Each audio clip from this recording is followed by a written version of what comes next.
Sir ಊಟ ಮಾಡ್ಯಾರಿ ಅವ್ರಿಗೆ ಏನಾಗೈತೆ ಅಂತ ಗೊತ್ತಿಲ್ರಿ ನಮಗೆ ಹೊಟ್ಟೆ ನುಸುದು ಆಮೇಲೆ ವಾಮಿಟ್ ಎಲ್ಲ ಆಗತ್ತಿತ್ತು ನಮ್ಮ ದವಾಖಾನಿಗೆ ಅಂಕಲ್ನ ಕರ್ಕೊಂಬಂದಾರಿ ಸರ್ ಯಾರು ಕರ್ಕೊಂಬಂದಿಲ್ರಿ ನಮಗೆ ಅಂಕಲ್ ಎಲ್ಲ ಕರ್ಕೊಂಬಂದಾರಿ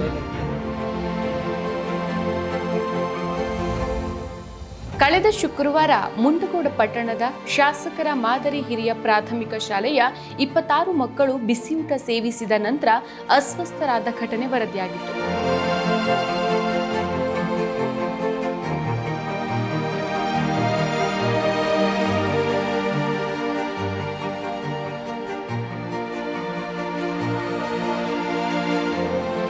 ಆ ದಿನ ಏನಾಯಿತು? ಎಂದಿನಂತೆ ವಿದ್ಯಾರ್ಥಿಗಳು ಮಧ್ಯಾಹ್ನದ ಬಿಸಿಯೂಟ ಸೇವಿಸಿದ ನಂತರ 26 ಮಕ್ಕಳಿಗೆ ವಾಂತಿ, ತಲೆಸುತ್ತು ಹಾಗೂ ಹೊಟ್ಟೆ ನೋವಿನಿಂದ ಅಸ್ವಸ್ಥಗೊಂಡು ಮುಂಡಗೋಡ ಸರ್ಕಾರಿ ತಾಲೂಕು ಆಸ್ಪತ್ರೆಗೆ ದಾಖಲಾಗಿ ಚಿಕಿತ್ಸೆ ಪಡೆದರು. ಅಲ್ಲಿನ ಶಿಕ್ಷಕರ ನಿರ್ಲಕ್ಷ್ಯ ಹೇಗಿದೆ ಅಂತಂದ್ರೆ ಊಟ ಮಾಡುವಾಗಲೇ ಊಟದಲ್ಲಿ ಇಲಿಯ ಬಾಲ ಹಾಗೂ ಹಿಕ್ಕೆ ಬಿದ್ದಿರೋದನ್ನ ಮಕ್ಕಳು ಗಮನಿಸಿ ಹೇಳಿದ್ರೂ ಕೂಡ ಅವರ ಬಾಯನ್ನ ಮುಚ್ಚಿಸಿ ಊಟ ಮಾಡುವ ಹಾಗೆ ಮಾಡಿದ್ದಾರೆ. ಇದರ ಪ್ರತಿಫಲವೇ ಮಕ್ಕಳು ಅಸ್ವಸ್ಥಗೊಂಡಿರೋದು. ನಾವು ಆಟ ಆಡ್ಕೊತಿದ್ವಿ ನಾವು ಊಟ ಮಾಡಿ ಆಮೇಲೆ ಅವರು 8ನೇ ಅಣ್ಣಗಳು ಇದನ್ನ ದಿವಸ ಏನಂದ್ರೆ ಸುಳ್ಳು ಹೇಳಿ ಜಗಳ ಮಾಡ್ತಿದ್ರ ಅಣ್ಣ. ಇವತ್ತು ಅಲ್ಲೆಲ್ಲರೂ ಗುಂಪು ಕೊಡಿದ್ರು. ಅದು ಏನಾಗತ್ತೆ ಅಂತೇಳಿ ನಾವು ನೋಡಕ್ಕೆ ಹೋಗಿದ್ವಿ ಅಣ್ಣ. ಅದು ಅಲ್ಲಿ ಇಲಿ ಬಿದ್ದೈತಿ ಅನ್ನಕತ್ತಿದ್ರ ಅಣ್ಣ ಸಾರ್ದಾಗ. ನಾವು ಸುಳ್ಳು ಅಂಥೇಳಿ ಊಟ ಮಾಡಿದ್ವಿ ಅಣ್ಣ. ಊಟ ಆದ್ಮೇಲೆ ಆಗಿದ್ದಿದ್ದೆಲ್ಲ ನಾವು ಆಟ ಆಡಕತ್ತಿದ್ವಿ ಅವ್ರು ಸುಳ್ಳು ಹೇಳತ್ತಾರ ಅಂದ್ಕೊಂಡೆ. ಆಮೇಲೆ ಒಳಗಿನ ಬೆಲ್ ಹೊಡೆದು ನಾವು ಒಳಗೆ ಬಂದ್ವಿ ಅಣ್ಣ. ಆಮೇಲೆ ಹೊಟ್ಟೆ ನುಸೋದು ಆಮೇಲೆ ವಾಮಿಟ್ ಆತಣ್ಣ. ಬೆಲ್ ಹೊಡೆದ ತಕ್ಷಣ ನಾನು ಮಾಸ್ಟರಿಗೆ ಹೋದ್ಯಾ ನೀರಿಗಿರಲ್ಲ ಕುಡಿದು ಮತ್ತು ಅಲ್ಲಿ ನಮ್ಮ ಶಾಲೆಗೆ ಬಂದಿಂದ ಸ್ವಲ್ಪ ಜನ ಊಟ ಮಾಡಿದ್ರು. ನಾವು ಊಟ ಮಾಡಿದ್ದಿಲ್ಲ. ನಮ್ಮ ದೋಸ್ತಂದು ಟಾಟ್ ಇಸ್ಕೊಂಡು ನಾನು ಶಾಲೆಯಲ್ಲಿ ಊಟ ಮಾಡಿದೆ. ಆವಾಗ ನಾನು ಶಾಲೆಯಲ್ಲಿ ಊಟ ಮಾಡಿಂದ ನನಗೆ ಯಾರು ಆ ವಿಷಯ ಹೇಳಿದ್ದಿಲ್ಲ. ಅದಕ್ಕೆ ನಾನು ಊಟ ಮಾಡಿ ಆಟ ಆಡಿ ನೀರು ಕುಡಿದ ತಕ್ಷಣ ಕ್ಲಾಸಿಗೆ ಬಂದೆ. ಅವಾಗ ಕ್ಲಾಸ್ ಸ್ಟಾರ್ಟ್ ಆದಾಗ ಹೊಟ್ಟೆ ನುಸೋದು ದಿಂಡ್ರಿಸೋದು ಆಯ್ತು. ಆಮೇಲೆ ಈ ಸರ್ ಒಬ್ಬರು ನಮ್ಮ ಹೆಡ್ಮಾಸ್ಟ್ರಿಗೆ ಹೇಳಿ ಜಬರ್ಸಿ ಕರ್ಕೊಂಬಂದ್ರೆ ಅವಾಗ ನಮ್ಮ ಹೆಡ್ಮಾಸ್ಟರ್ ಆಯ್ತು ಹೋಗ್ರಿ ಅಂತೇಳಿ ಈ ಸರ್ ಮತ್ತು ನಮ್ಮ ಹೆಡ್ಮಾಸ್ಟರ್ ಕರ್ಕೊಂಬಂದ್ರು. ನಮ್ಮ ದವಾಖಾನಿಗೆ ಅಂಕಲ್ನ ಕರ್ಕೊಂಬಂದಾರಿ ಸರ್ ಯಾರು ಕರ್ಕೊಂಬಂದಿಲ್ರಿ ನಮಗೆ ಅಂಕಲ್ ಎಲ್ಲ ಕರ್ಕೊಂಬಂದಾರಿ. ಸರ್ ಹೋಗಿದ್ರಿ ಸರ್ ಊಟ ಮಾಡ್ಯಾರಿ ಅವ್ರಿಗೆ ಏನಾಗೈತೆ ಅಂತ ಗೊತ್ತಿಲ್ರಿ ನಮಗೆ ಹೊಟ್ಟೆ ನುಸುದು ಆಮೇಲೆ ವಾಮಿಟ್ ಎಲ್ಲ ಆಗತ್ತಿತ್ತು. ಇಲ್ರಿ ಇಲ್ರಿ ಯಾರು ಮಾಡಿಲ್ರಿ. ಹೌದ್ರಿ ಅದು ಸ್ವಲ್ಪ ಜನಕ್ಕೆ ಆಗೈತ್ರಿ ಸ್ವಲ್ಪ ಜನಕ್ಕೆ ಆಗಿಲ್ರಿ. ಅದು ಪ್ರಸ್ತುತ ಮಕ್ಕಳೇನೋ ಚೇತರಿಸ್ಕೊಂಡಿದ್ದಾರೆ. ಆದರೆ ಹೀಗಾಗೋದಕ್ಕೆ ಕಾರಣ ಏನಿರಬಹುದು? ಅದನ್ನ ಪರಿಶೀಲನೆ ಮಾಡಿದಾಗ ಕಂಡಿದ್ದು ಶಾಲೆಯ ಅನೈರ್ಮಲ್ಯ ವಾತಾವರಣ.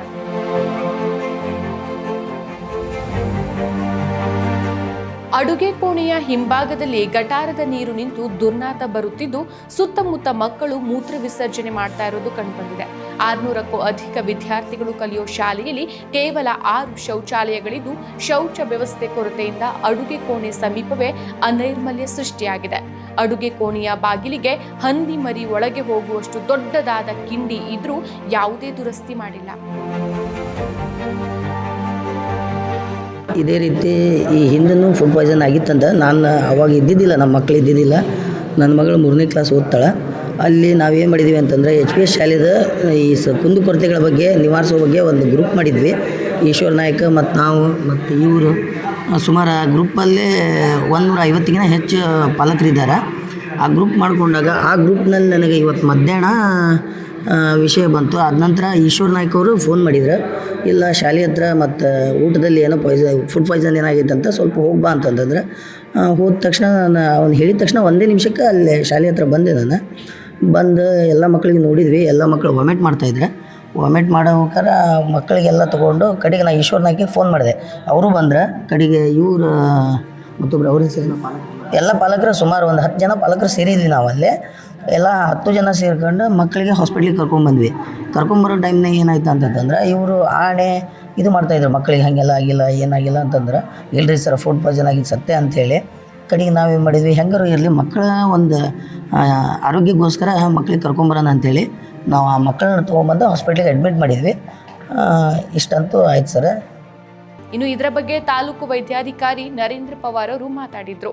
ಇಲ್ಲಿ ಸರ್ಕಾರಿ ಮಾದರಿ ಹಿರಿಯ ಪ್ರಾಥಮಿಕ ಶಾಲೆ ಇದರಲ್ಲಿ ಇವತ್ತು ಮಧ್ಯಾಹ್ನ 12:30 ನಂತರ ಬಿಸಿ ಊಟ ತಿಂದ ಮೇಲೆ ಕೆಲವು ಮಕ್ಕಳು ಹೊಟ್ಟೆ ನೋವು ಮತ್ತು ಒಂದೆರಡು ಸರಿ ವಾಂತಿ ಮಾಡಿಕೊಂಡು ಈ ಹಿಸ್ಟ್ರಿಯಿಂದ ಬಂದು ನಮ್ಮ ಹಾಸ್ಪಿಟ್ಲಿಗೆ ಬಂದು ಅಡ್ಮಿಟ್ ಆಗಿದ್ದಾರೆ ತಾಲೂಕು ಆಸ್ಪತ್ರೆ ಅಮ್ಮನಗೂಡಲ್ಲಿ. ಸೊ ನಾವೆಲ್ಲ ಅಬ್ಸರ್ವೇಷನ್ ಮಾಡಿದಾಗ ಅಷ್ಟು ಸಿವಿಯರ್ ಯಾರಿಗೂ ಬಂದಿಲ್ಲ. ಟೋಟಲಿ ಇದುವರೆಗೂ ಹಂತದಾಗ ಒಬ್ಬೊಬ್ಬರೇ ಬರ್ತಾಯಿದ್ದಾರೆ. ಒಟ್ಟು 1 ಸರಿ ಅಥವಾ 2 ಸರಿ ವಾಮಿಟಿಂಗ್ ಆಗಿರೋದು ಹಿಸ್ಟ್ರಿ ಹೇಳ್ತಾ ಇದ್ದಾರೆ. ಹೊಟ್ಟೆ ನೋವೊಂದು ಭಾಳ ಜನ ಹೇಳ್ತಾ ಇದ್ದಾರೆ. 23 + ಈಗ 2 ಒಟ್ಟು 25 ಮಂದಿ ಈಗ ಸದ್ಯ ನಮ್ಮ ಒ ಪಿ ಡಿಯಲ್ಲಿ ಬಂದಿದ್ದಾರೆ. ನಾವೆಲ್ಲರಿಗೂ ಇಲ್ಲಿ ಅಬ್ಸರ್ವೇಷನ್ ಇಟ್ಕೊಂಡಿದ್ದೀವಿ. ಒಂದು 5-10 ಜನರಿಗೆ ನಾವು IV ಲೈನ್ಸ್ ಹಾಕ್ಕೊಂಡಿದ್ದೀವಿ. ಭಾಳ ಹೊಟ್ಟೆ ನೋವು ಮತ್ತು ಭಾಳ ತ್ರಾಸಿದೆ ಅಂತ ಹೇಳಿದವರಿಗೆ. ಬಾಕಿದೆಲ್ಲ ಟ್ರೀಟ್ಮೆಂಟ್ ಚೆನ್ನಾಗಿ ಮಾಡ್ತಾಯಿದ್ವಿ. ಎಲ್ಲರೂ ಸ್ಟೇಬಲ್ ಇದ್ದಾರೆ. ಯಾವುದೂ ಜೀವ ಹೆದರಿಕೆ ಯಾರಿಗೂ ಇಲ್ಲ. ಸುರಕ್ಷಿತವಾಗಿದ್ದಾರೆ ಮಕ್ಕಳು, ಚೆನ್ನಾಗಿದ್ದಾರೆ. ಆಮೇಲೆ ಇದ್ರ ಬಗ್ಗೆ ನಾವು ರೆಡಿ ಆಗಿರುವಂಥ ಸಿದ್ಧಪಡಿಸಿದ ಆಹಾರವನ್ನು ಸ್ಯಾಂಪಲ್ ಕಲೆಕ್ಟ್ ಮಾಡಿದ್ದೀವಿ. ಅದನ್ನು ನಾವು ಫುಡ್ ಸೇಫ್ಟಿಗೆ ಬೆಳಗಾಂಗೆ ನಾವು ಕಳಿಸ್ತಾ ಇದ್ದೀವಿ ಟೆಸ್ಟಿಗೆ. ಆಮೇಲೆ ಅವರು ಬಳಸಿದ ದವಸ ಧಾನ್ಯಗಳು, ಎಣ್ಣೆ, ಅಕ್ಕಿ, ಬೇಳೆ ಇವೆಲ್ಲ ಮುಂತಾದ ಸಾಮಗ್ರಿಗಳನ್ನು ಸಹಿತ ನಾವು ಕಲೆಕ್ಟ್ ಮಾಡಿದ್ದೀವಿ. ಅದನ್ನು ಸಹಿತ ನಾವು ಫುಡ್ ಸೇಫ್ಟಿ ಇದಕ್ಕೆ ಚೆಕ್ಕಿಂಗಿಗೆ ಕಳಿಸ್ತಾ ಇದ್ದೀವಿ. ಮುಂಜಾಗ್ರತಾ ಕ್ರಮವಾಗಿ ಎಲ್ಲ ಏನೇನು ಟ್ರೀಟ್ಮೆಂಟ್ ಮಾಡಬೇಕು ಅದನ್ನು ನಾವು ಮಾಡ್ತಾಯಿದ್ದೀವಿ. ಹೆಚ್ಚುವರಿ ವೈದ್ಯರುಗಳನ್ನು ನಾವು ನಿಯೋಜಿಸಿದ್ದೀವಿ. ಬಾಕಿದೆಲ್ಲ ತೊಂದರೆ ಇಲ್ಲ. ಇದು ಏನಾಗಿದೆ ಅಂದರೆ ಇವ್ರು ಕೆಲವು ಮಕ್ಕಳು ಹೇಳೋದಂದರೆ ಯಾರೋ ಊಟ ಮಾಡಬೇಕಾದ್ರೆ ಸಾರಲ್ಲಿ ಇಲಿ ಬಿದ್ದಿದೆ ಅಂತ ಹೇಳಿದರು ಅಂತ ಹೇಳಿ ಏನೋ ಒಬ್ರಿಗೊಬ್ಬರು ಹೆಸರು ಹಚ್ಕೊಂಡು ಎಲ್ಲರೂ ವಾಂತಿ ಮಾಡ್ತಾಯಿದ್ದಾರೆ ಅಂತ ನಮಗೆ ಪ್ರಾಥಮಿಕವಾಗಿ ತಿಳಿದು ಬಂದಿದೆ. ಮತ್ತು ಉಳಿದ ಮಕ್ಕಳೆಲ್ಲ ಚೆನ್ನಾಗಿದ್ದಾರೆ, ಸೇಫ್ಟಿಯಾಗಿದ್ದಾರೆ. ವಾಮಿಟಿಂಗಿಗೆ ಟ್ರೀಟ್ಮೆಂಟ್ ಮಾಡ್ತಾಯಿದ್ದೀವಿ. ಮತ್ತು ಇಲ್ಲಿ ಬಂದ ಮೇಲೆ ಆಸ್ಪತ್ರೆಯಲ್ಲಿ ಒಬ್ಬರು ಇದುವರೆಗೂ ವಾಮಿಟ್ ಮಾಡಿಲ್ಲ. ಎಲ್ಲರೂ ಅಲ್ಲೇ ಮಾಡಿದ್ದಾರೆ ಅಥವಾ ಮನೇಲಿ ಮಾಡಿದ್ದಾರೆ ಅಂತ ಬಂದು ಅಡ್ಮಿಟ್ ಆಗ್ತಾಯಿದ್ದಾರೆ.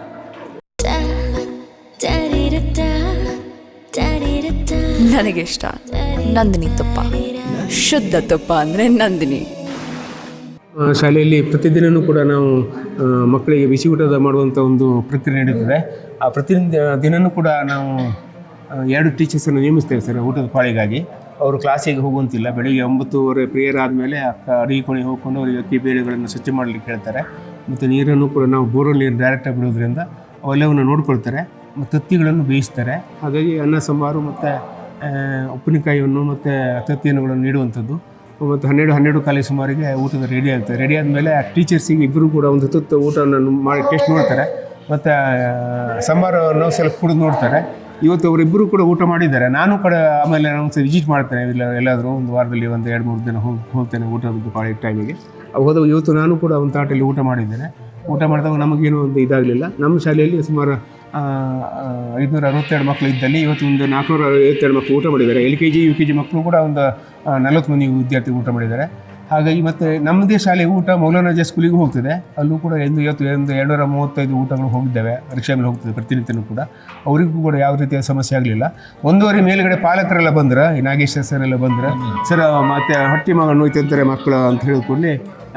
ಸರ್ ಇಲ್ಲ ಅಂಥ ದಿನ ಇಲ್ಲ ಅಂತ ಹೇಳಿದ್ಕೊಡಿ. ಅವ್ರು ಹೇಳಿದ್ರೆ ಸರ್ ನಾವು 2-3 ಮಕ್ಕಳು ಕರ್ಕೊಂಡು ಹೋಗಿ ಒಂದು ಸ್ವಲ್ಪ ತೋರಿಸ್ಕೊಬರ್ತೇವೆ ಅಂತ ಹಾಸ್ಪಿಟ್ಲಿಗೆ ತೋರಿಸ್ಕೊಬರ್ತೇವೆ ಅಂತ ಹೇಳಿದ್ರೆ, ಕರ್ಕೊಂಡು ಆಯ್ತು ಓಕೆ ಹಂಗೆ ನಿಮಗೆ ಆ ರೀತಿ ಅನುಮಾನಗಳಿದ್ದರೆ ಅವು ಕರ್ಕೊಂಡು ಬನ್ನಿ ಅಂತ ಹೇಳಿದೆ. ಕರ್ಕೊಂಡು ಬಂದರು 4-5 ಮಕ್ಕಳನ್ನು.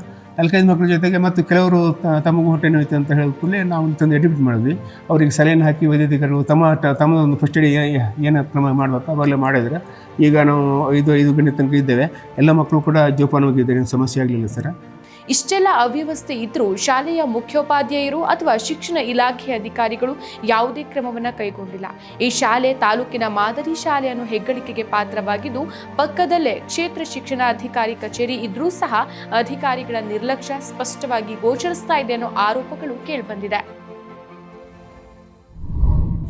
ಮತ್ತಷ್ಟು ವಿಶೇಷ ವಿಡಿಯೋಗಳನ್ನು ನೋಡಲು ಮತ್ತು ಹೊಸ ವಿಡಿಯೋಗಳ ಬಗ್ಗೆ ತಿಳಿಯಲು eedina.com ಯೂಟ್ಯೂಬ್ ಚಾನೆಲ್ ಸಬ್ಸ್ಕ್ರೈಬ್ ಮಾಡಿ ಮತ್ತು ಬೆಲ್ ಐಕಾನ್ ಕ್ಲಿಕ್ ಮಾಡಿ.